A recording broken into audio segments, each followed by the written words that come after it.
Students, I hope कि आप लोगों ने इसके पहले वाले वीडियो को ज़रूर देखा होगा। मैं यहाँ पे इसके आगे वाले क्वेश्चंस को कराऊंगी जो रह गया था। एक्चुअली वो वीडियो लंबा हो जाने के कारण मैंने बस मैंने मैच द फॉलोइंग के बाद उसको स्टॉप कर दिया था।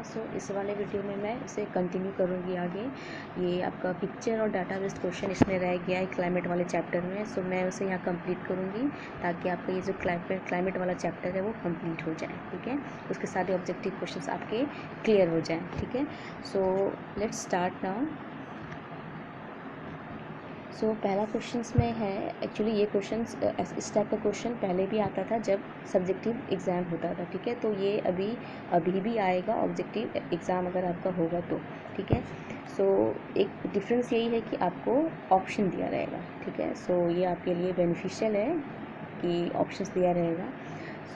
इसमें टेम्परेचर दिया हुआ रहेगा, टेम्परेचर का डाटा दिया रहेगा और रेनफॉल का डाटा दिया हुआ रहेगा। ठीक है, आपको उसके बेस पे जो क्वेश्चन दिए हैं यहाँ पे 3, उसे आंसर करने हैं। ठीक है, पहला क्वेश्चन क्या बोल रहा है?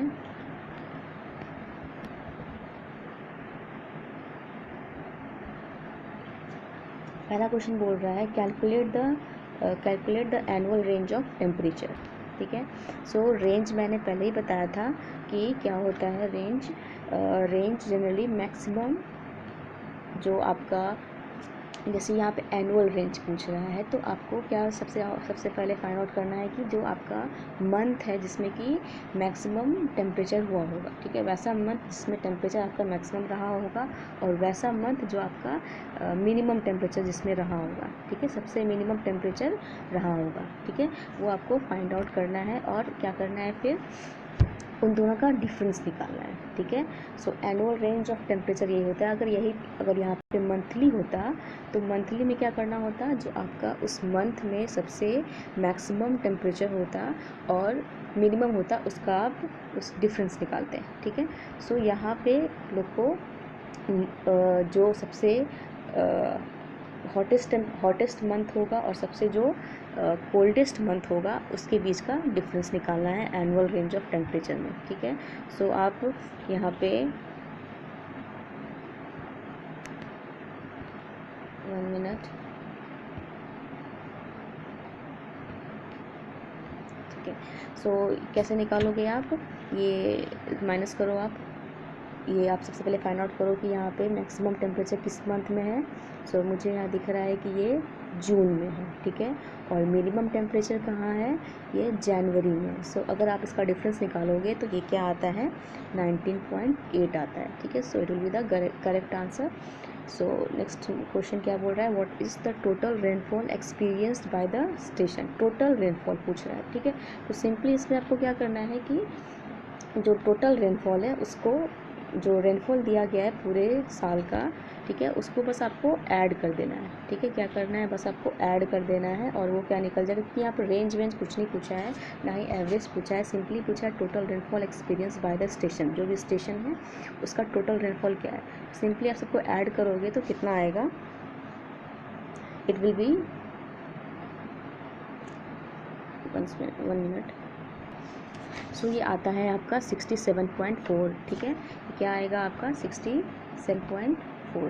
ठीक है, this will be correct answer B, 67.4। Simply आपको ऐड करना है एनुअल नहीं, सॉरी, टोटल रेनफॉल निकालने में। ठीक है, थर्ड क्वेश्चन क्या बोल रहा है, which one is the driest month. सबसे ड्राइएस्ट मंथ क्या है। ठीक है, सबसे ड्राइएस्ट मंथ क्या है। ठीक है, ड्राइएस्ट मंथ क्या हुआ, सबसे बिल्कुल जिस मंथ में बारिश बहुत कम हुई है। ठीक है, आप यहाँ पे देखोगे तो सबसे कम बारिश, सबसे मिनिमम रेनफॉल किस मंथ में हुआ है, तो ये है नवंबर। ठीक है, नवंबर में सबसे मिनिमम रेनफॉल हुआ है। ठीक है, that is the driest month. आपका यहाँ पे जो थोड़ा सा ढक गया है, दैट इज़ नवंबर, वो आंसर होगा। ठीक है, November is the driest month in this station, in this given station. ठीक है,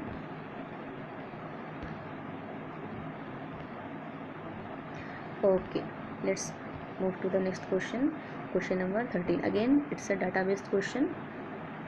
अगेन यहाँ पे आपको टेम्परेचर और रेनफॉल दिया हुआ है। एक्चुअली ये बहुत ही इजी क्वेश्चंस होते हैं इनको टैकल करना, अगर आपको इसके कॉन्सेप्ट्स क्लियर होंगे तो, ठीक है।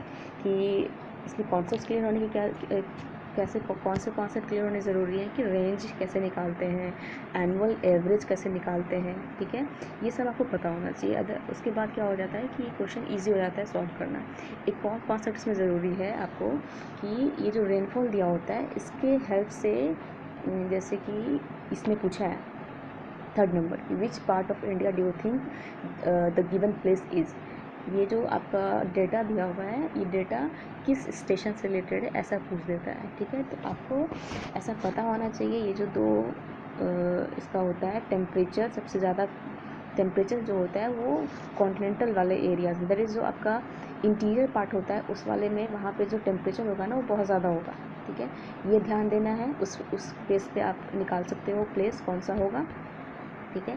दूसरा आपको ध्यान देना है कि रेनफॉल के बेसिस पे आप क्या फाइंड आउट कर सकते हो कि वहाँ पे नॉर्थ ईस्ट यानी कि समर में बारिश हो रही है या फिर विंटर में यानी कि साउथ वेस्ट से बारिश हो रही है, ठीक है। अगर वहाँ पे रेनफॉल समर में बहुत ज़्यादा हो रहा है, ठीक है, समर में अगर बहुत ज़्यादा हो रहा है इट मीन्स वहाँ पे बारिश हो रही है साउथ वेस्ट मानसून से, ठीक है। अगर वहाँ पे बारिश रेनफॉल हो रहा है वहाँ पे विंटर में बहुत ज़्यादा, इट मीन्स वहाँ पे आपका क्या हो रहा है कि नॉर्थ ईस्ट मानसून से रेनफॉल हो रहा है, ठीक है। अगर अक्टूबर में हो रहा है तब क्या होगा, अगर अक्टूबर में हो रहा है तो वो होगा रिट्रीटिंग मानसून से इसमें बारिश हो रही है, ठीक है। इससे हो रही है रिट्रीटिंग मानसून से, ठीक है। तो इसमें देख लेते हैं कि यहाँ पे पहला क्वेश्चन क्या बोल रहा है, ठीक है। पहला क्वेश्चन बोल रहा है आपका कि find out the total rainfall. Again जो मैंने हम अभी फर्स्ट इसके पहले वाले क्वेश्चन में बताया कि टोटल रेनफॉल कैसे निकालोगे आप, सिंपली सबको ऐड कर दो तो निकल जाएगा कि टोटल रेनफॉल क्या होगा, ठीक है। सो इस वाले में क्या होगा, टोटल रेनफॉल, एक और चीज़, टोटल रेनफॉल तो निकालना है बट इन समर सीज़न निकालना है, पूरे ईयर का नहीं निकालने बोल रहा है आपको, ठीक है, बस समर सीज़न। तो आपको पता होगा समर सीज़न कहाँ से स्टार्ट होता है हमारे इंडिया में, अप्रैल से, ठीक है। अप्रैल मई जून, क्योंकि जून के बाद तो मानसून आ जाता है, दैट इज़ रेनी सीजन आ जाता है। So that's why we will count this 3 month as summer, ठीक है। सो आप लोग को ये 3 मंथ का बस रेनफॉल को ऐड करके निकाल लेना है, ठीक है। सो जब आप ये मंथ के रेनफॉल को ऐड करोगे, ठीक है, तो कितना आएगा, 9.9 आएगा, ठीक है। कितना आएगा, 9.9। So this will be the answer. Okay, let's move to the next part of this question, which is the hottest month. So ये जो आपका टेम्परेचर दिया हुआ है इससे आपको पता करना है कि कौन सा मंथ जो है वो सबसे हॉटेस्ट है। सो आप यहाँ देखो टेम्परेचर किस मंथ में सबसे ज़्यादा है, यू कैन फाइंड आउट कि ये जो आपका जून है सबसे ज़्यादा टेम्परेचर है यहाँ पे, तो ये क्या होगा, यहाँ पे ये मंथ सबसे हॉटेस्ट होगा, ठीक है। सो क्या होगा आंसर, जून, ठीक है। उसके बाद क्या पूछ रहा है next question, which part of India, it means ये पूछ रहा है कि ये जो डेटा दिया हुआ है ये किस स्टेशन से बिलोंग करता है, या फिर ये डेटा किस स्टेशन का है, ठीक है। कहाँ पे ऐसा डेटा, ऐसा टेम्परेचर और रेनफॉल देखने को मिलेगा, ठीक है। तो ऑप्शन देखो, अच्छा मैंने बताया अभी कैसे आपको फाइंड आउट करना है। टेम्परेचर देख लिया आपने कि मैक्सिमम टेम्परेचर कितना चला गया है, 41 जून में, ठीक है।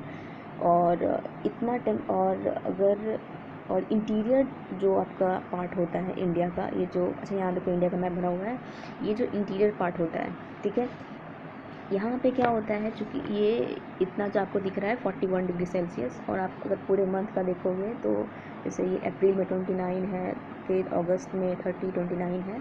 सो इतना टेम्परेचर एक्चुअली ये इधर वाले पार्ट में और पेनिनसुलर वाले पार्ट में ही हो सकता है, ठीक है। पेनिनसुलर में कम, वो भी ये बीच वाले में, ठीक है। इधर तो बिल्कुल नहीं होगा, वेस्टर्न कोस्ट और ईस्टर्न कोस्ट में, क्योंकि वहाँ पे मॉडरेटिंग इफेक्ट होगा, ठीक है, ओशन का। सो कॉन्टिनेंटल वाले पार्ट में, दैट इज़ इंटीरियर पार्ट में ही ऐसा आपको देखने को मिलेगा, ठीक है, इतना हाई टेम्परेचर, ठीक है। ये वाला जो प्लेस है, जैसा कि ऑप्शन दिया हुआ है कि interior part of North India, western coast of India, eastern coast of India, interior part of peninsular India, तो वेस्टर्न कोस्ट और ईस्टर्न कोस्ट तो बिल्कुल नहीं होगा, क्योंकि वहाँ का जो एवरेज टेम्परेचर होता है पूरे साल का वो 24 से 26 के बीच में ही रहता है, ठीक है। Due to moderating effect of ocean, उसका टेम्परेचर जो होता है एनुअल, वो जनरली एनुअल जो आपका एवरेज आता है, एवरेज ये क्या है, ये जो मैंने बताया, ये मैं बता रही हूँ एवरेज को लेके बता रही हूँ, ठीक है, कि एवरेज रहता है 24 से 26, ठीक है। एनुअल एवरेज रहता है वेस्टर्न और ईस्टर्न कोस्ट, मतलब कोस्टल एरियाज़ का ऐसा टेम्परेचर रहता है, ठीक है। सो ऐसा नहीं है तो ये दोनों ऑप्शन तो नहीं होगा, ठीक है। अब हमको ध्यान देना है interior parts of northern India और interior parts of southern peninsular India. So ये दोनों हो सकता है, क्योंकि इंटीरियर पार्ट्स बोल रहा है। सो टेम्परेचर से अब यहाँ पे काम नहीं चलेगा, आपको देखना होगा रेनफॉल, ठीक है। क्या देखना होगा यहाँ पे आपको, अब रेनफॉल देखना होगा, क्योंकि रेनफॉल से आप पता करोगे कि अगर पेनिनसुलर इंडिया में पता है, वो भी interior part of peninsular India, बारिश वहाँ बहुत ही कम होती है, ठीक है, क्योंकि वो लीवॉर्ड साइड में जनरली आता है वेस्टर्न घाट के। इस वाले क्वेश्चन में देखो, सॉरी, ये जो मैप दिया है यहाँ पे, इस मैप में देखो कि ये जो आपका, 1 मिनट, ये जो आपका ये है वेस्टर्न कोस्ट और ये ईस्टर्न कोस्ट, यहाँ पे वेस्टर्न घाट है ना, तो वेस्टर्न घाट का जो ये वाला पार्ट होता है लीवॉर्ड साइड होता है, ठीक है, और इधर ये वाला पार्ट विंडवार्ड होता है, ठीक है, और इधर जो वेस्टर्न पार्ट होता है वेस्टर्न घाट का, दैट इज़ लीवॉर्ड साइड। सो इसीलिए वो लीवॉर्ड इंटीरियर पार्ट्स ऑफ पेनिनसुलर जो हो जाता है, इंटीरियर पार्ट्स ऑफ पेनिनसुला वो हो जाता है आपका इंटीरियर लीवॉर्ड साइड, दैट्स वाई वहाँ पे बारिश ज़्यादा नहीं होती है, ठीक है। तो आप रेनफॉल से अब यहाँ पे आइडेंटिफाई करोगे, ठीक है, कि वो प्लेस कौन सा हो। सो रेनफॉल देखो यहाँ पे कैसा है इसका पैटर्न, मई जून जुलाई वाले में भी इतनी बारिश, और ये किस में है, सेंटीमीटर में है, ठीक है। बहुत ही कम बारिश है मई जून जुलाई में। नदर्न पार्ट में, नदर्न इंडिया में इतनी कम बारिश नहीं होती है, ठीक है। Northern part that is Bihar, UP जो वाला जो रीजन है, यहाँ पे बहुत बारिश होती है, वेस्ट बंगाल, ठीक है। सो इतनी कम बारिश नहीं होती है इस वाले में, सो इसलिए ये नदर्न इंडिया तो नहीं होगा। सो क्या होगा, interior parts of peninsular India. Okay, so इसका आंसर हो जाएगा peninsular India, interior parts of peninsular India. Now let's move to the next question here.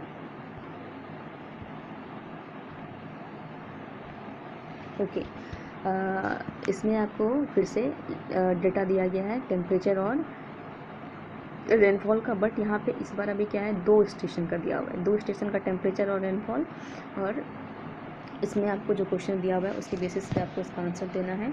So first question क्या बोल रहा है,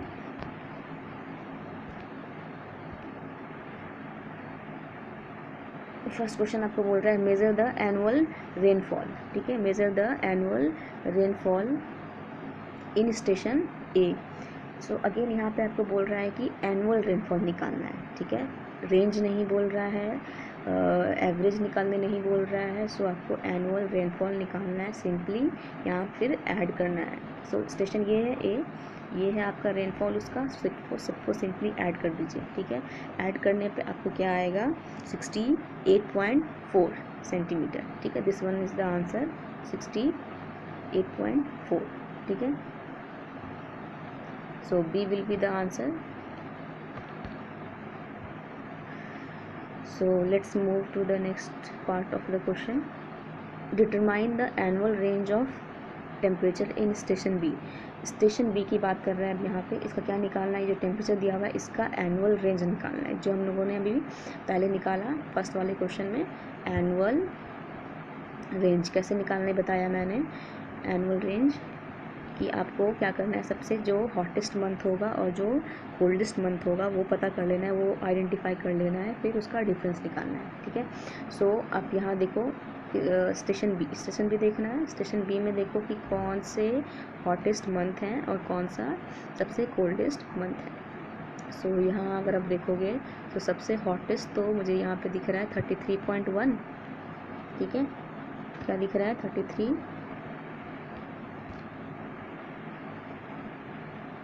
33.1, ठीक है। सो ये आपका हो गया सबसे हॉटेस्ट मंथ। अब यहाँ पे आप कोल्डेस्ट मंथ फाइंड आउट करो। ये यहाँ पे मुझे दिख रहा है 23.1। सो अगर आप इसका डिफरेंस निकालोगे, डिफरेंस क्या आता है 10। क्या आता है difference 10। So 10 degree Celsius will be the answer. ठीक है, okay, let's move to the next part of this question, जो थर्ड वाला पार्ट है। ठीक है, थर्ड वाला में बोल रहा है identify the wind that bring most of the rainfall in station B. तो अभी यहाँ पूछ दिया आपसे कि कौन सा विंड यहाँ पे सबसे ज़्यादा बारिश कराएगा, कहाँ पे, स्टेशन बी में। ठीक है, सो यहाँ पे आपको रेनफॉल देखना होगा, रेनफॉल पैटर्न। अगर यहाँ पे देखो, एक तो मैंने बताया कि यहाँ पे नॉर्थ ईस्ट मानसून से बारिश होगी इंडिया में, या तो साउथ वेस्ट मानसून। एक और क्या होता है रिट्रीटिंग मानसून, जो मैंने बताया था। रिट्रीटिंग मानसून मतलब withdrawal, south west monsoon generally withdraw होता है इंडिया से। ठीक है, ऐसे ऐसे जाता है, ये विड्रॉ होता है। ठीक है, तो यहाँ पे ये तीनों की वजह से जनरली यहाँ बारिश होगी। अब आपको यहाँ देखना है, और एक और चीज़, ये मैंने बताया कि साउथ वेस्ट मानसून से बारिश कब होगी, मई जून जुलाई अगस्त तक बारिश होगी। और उसके बाद क्या होता है, रिट्रीट होना स्टार्ट होता है। रिट्रीटिंग ऑफ मानसून जो होता है ये आपका 3 महीने कंटिन्यू चलता है। ठीक है, मतलब पूरे इंडिया से इसको रिट्रीट, विड्रॉ होने में टाइम लगता है। It takes time, it is a gradual process. और एडवांसिंग जो होता है मानसून का, एडवांसिंग मीन्स व्हाट, ये जो आपका एडवांसिंग होता है मीन्स ये जो आ रहा है आपका, एंटर कर रहा है, entering of monsoon, we can say onset of monsoon.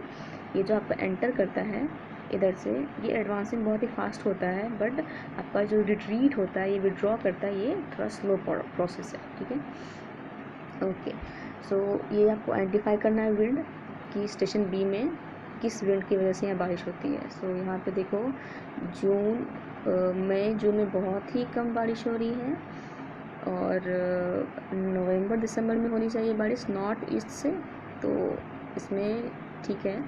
यहाँ देखो आप, अक्टूबर में सबसे ज़्यादा बारिश हो रही है अक्टूबर में। ठीक है, और अक्टूबर में किसकी वजह से बारिश होगी, रिट्रीटिंग मानसून की वजह से। ठीक है, सो इस वाले रीजन में क्या हो रहा है, यहाँ पे रिट्रीटिंग मानसून की वजह से बारिश हो रही है। ठीक है, सो रिट्रीटिंग मानसून कौन सा, रिट्रीटिंग साउथ वेस्ट मानसून। ठीक है, retreating south west monsoon wind की वजह से इस स्टेशन में बारिश हो रही है। ठीक है, so answer will be C. ठीक है, ओके, आपका एक मैथ बेस्ड क्वेश्चन है, उसको भी डिस्कस कर लेते हैं यहाँ पे। ठीक है, उसके बेसिस पे यहाँ पे आपका 2 क्वेश्चन है आई थिंक, यस। तो study the map and answer the following question. ठीक है, सो यहाँ पे आप स्टडी करो मैथ को, और फिर आपको यहाँ पे जो क्वेश्चन दिया हुआ है उसका आंसर देना है। क्वेश्चन में क्या पूछ रहा है, identify the wind which are shown in the map. So identify करना है आपको विंड जो यहाँ पे दिखाया गया है। देखो यहाँ पे ये जो आपको दिखाया गया है यहाँ पे, ये वाला विंड का बात कर रहा है। ठीक है, सो ये साउथ वेस्ट मानसून है क्या, बिल्कुल नहीं, क्योंकि साउथ वेस्ट मानसून ऐसे आता है। ठीक है, और नॉर्थ ईस्ट मानसून है क्या, नॉर्थ ईस्ट वो तो ऐसे आता है। ठीक है, सो ना ये है ना ये है, तो क्या है ये वेस्टर्न डिस्टर्बेंस है। ठीक है, ये क्या है, वेस्टर्न डिस्टर्बेंसेस, जो कि नॉर्थ वेस्ट ऑफ इंडिया, जो नॉर्थ वेस्ट इंडिया है, नॉर्थ वेस्ट वाला पार्ट जो होता है इंडिया का, वहाँ पे बारिश होती है उसकी वजह से। ठीक है, वो ओरिजिनेट कहाँ से होता है, मेडिटेरेनियन सी से ओरिजिनेट होता है, और वो हमारे इधर नॉर्थ वेस्ट इंडिया से वो एंटर करता है। ठीक है, सो यहाँ पे आपको जो आइडेंटिफाई करने के लिए बोल रहा है कि identify the wind which are shown in the map, तो क्या हो जाएगा आपका, वेस्टर्न डिस्टर्बेंसेस। ठीक है, फर्स्ट ऑप्शन हो जाएगा। अब नेक्स्ट क्वेश्चन क्या बोल रहा है, how are this winds beneficial for the Indian farmers. अब ये जो वेस्टर्न डिस्टर्बेंस है, ये हमारे फार्मर्स के लिए कैसे बेनिफिशियल है। ठीक है, फार्मर्स के लिए, हमारे फार्मर्स के लिए कैसे ये बेनिफिशियल है। सो ये जनरली मैंने बताया कि नॉर्थ वेस्टर्न वाले पार्ट में ज़्यादा इसका इफेक्ट होता है। सो इस वाले पार्ट में कौन सा स्टेट आता है, पंजाब एंड हरियाणा। ठीक है, पंजाब एंड हरियाणा, जिसे हम लोग वीट बाउल ऑफ इंडिया कहते हैं। यहाँ पे वीट बहुत ज़्यादा होता है। और ये जो अच्छा वेस्टर्न डिस्टर्बेंस किस मंथ में जनरली इसका अराइवल होता है, तो ये जनरली विंटर सीजन में दिखता है। मंथ वी कैन से दिसंबर जनवरी, ठीक है, नवंबर दिसंबर जनवरी। सो सीज़न कौन सा है? विंटर, ठीक है। विंटर के time western disturbances north western part को अफेक्ट करता है, ठीक है। सो फार्मर्स को कैसे बेनिफिट पहुंचाता है? सो ये विंटर के टाइम कौन सा क्रॉप जनरली ग्रो होता है? अगर आप अपने एग्रीकल्चर में पढ़ा होगा ये कि क्रॉप दो टाइप का होता है। 1 मिनट, ठीक है। क्रॉप कितने टाइप का होता है? दो टाइप का होता है, खरीफ एंड रबी, ठीक है, खरीफ एंड रबी, ठीक है। तो खरीफ वाला क्रॉप्स कब हम लोग ग्रो करते, ये जनरली कल्टीवेट करते हैं, तो ये हम लोग कल्टीवेट करते हैं just before arrival of monsoon और during the arrival of monsoon, ठीक है। मई जून के टाइम ये जनरली रोपा जाता है। और ये रबी क्रॉप्स, जब खरीफ क्रॉप्स को हम लोग हार्वेस्ट कर लेते हैं, ठीक है, उसके बाद फिर इसको कल्टीवेट किया जाता है, ठीक है। और रबी क्रॉप्स में जनरली कौन सा क्रॉप आता है? वीट, ठीक है। खरीफ में राइस, ठीक है, क्या आता है? राइस। तो यहाँ पे ऑब्वियसली जो बेनिफिट जो पहुँचाएगा ये वेस्टर्न डिस्टर्बेंस किस क्रॉप को पहुँचाएगा? तो ऑब्वियसली खरीफ क्रॉप तो इस टाइम होता नहीं है, ठीक है। खरीफ क्रॉप तो समर के टाइम का क्रॉप है। सो इस टाइम जो होगा रबी क्रॉप होता है, तो उसके लिए बहुत ही इम्पॉर्टेंट होता है ये जो वेस्टर्न डिस्टर्बेंस से थोड़ी सी बारिश होती है, यहाँ पे रेनफॉल जो होता है वो बहुत ही इम्पॉर्टेंट होता है, ठीक है। सो आंसर क्या हो जाएगा आपका? They are immense importance for the cultivation of rabi crop, ठीक है। सो ये आपका कंप्लीट हुआ क्लाइमेट ऑफ इंडिया चैप्टर 4। सो मैंने कोशिश की है कि आपको मैं आपके कॉन्सेप्ट्स को क्लियर करते हुए मैं इसे कराऊं। सो मेरी यही कोशिश रही है। आई होप कि आपको ये वीडियो अच्छा लगा होगा और समझ में आया होगा सारे क्वेश्चंस का जो डिस्कशन, सारे क्वेश्चन का जो एक्सप्लेनेशन दिया है मैंने। So thank you for watching.